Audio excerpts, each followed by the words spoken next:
आतापर्यंत आलेल्या सगळ्या निकालामधून एक प्रभागाचा 17 नंबरच्या प्रभागाचा निकाल येणे बाकी आहे।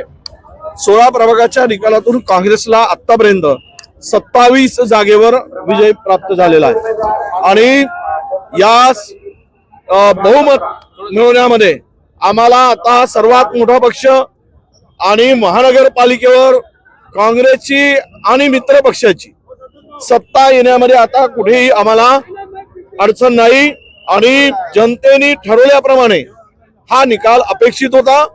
हा सर्व निकाल जो मिळाला, यश मिळालं, हे चंद्रपूर वासियांनी ठरवून जो भ्रष्टाचार या महानगरपालिकेमध्ये झाला, या महानगरपालिकेचं संपूर्ण वाटोळं केलं गेलं, त्याचा बदला जनतेने घेतला आणि महाविकास आघाडीला मी असं म्हणेल की काँग्रेस आणि मित्रपक्ष आमच्या जे बहुमत दिलं त्याबद्दल चंद्रपूर वासियांचं मी मनापासून आभार व्यक्त करतो आणि चंद्रपूर वासियांना मनापासून शुभेच्छा देतो।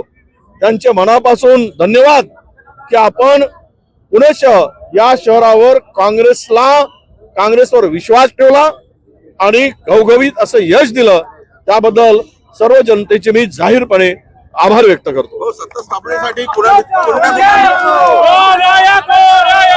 बघा, आमची नॅचरल युती होती पप्पू देशमुखांच्या बरोबर। हे धरून पप्पू देशमुख धरून आता आमच्याकडे 3 आहेत। आमचे जवळचे काही आमच्या ज्यांना उमेदवारी नाकारली होती असे निवडून आलेले काँग्रेसचेच विचाराचे 2 माणसं आहेत। म्हणजेच आज आम्ही आता 32 वर पोहोचलो आहोत आणि उबाटांचे 6 आहेत।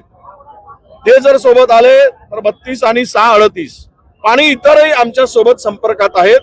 40 ते 41 42 पर्यंत हा आकडा जाईल आणि निर्विवाद बहुमत आम्हाला प्राप्त होईल आणि विजय आपला सत्ता स्थापन करण्यामध्ये आजही अडचण नाही आणि उद्याही अडचण येणार नाही। सत्ता स्थापनेसाठी शिवसेनेशी म्हणजे उभाटा गटाशी बोलणी झाली आहे का तुमची? आमचं बोलणं झालं आहे, त्यांना शुभेच्छा दिल्या आहेत, ते मिरवणुकीत आहेत आणि त्यांच्यावर बसणार आम्ही।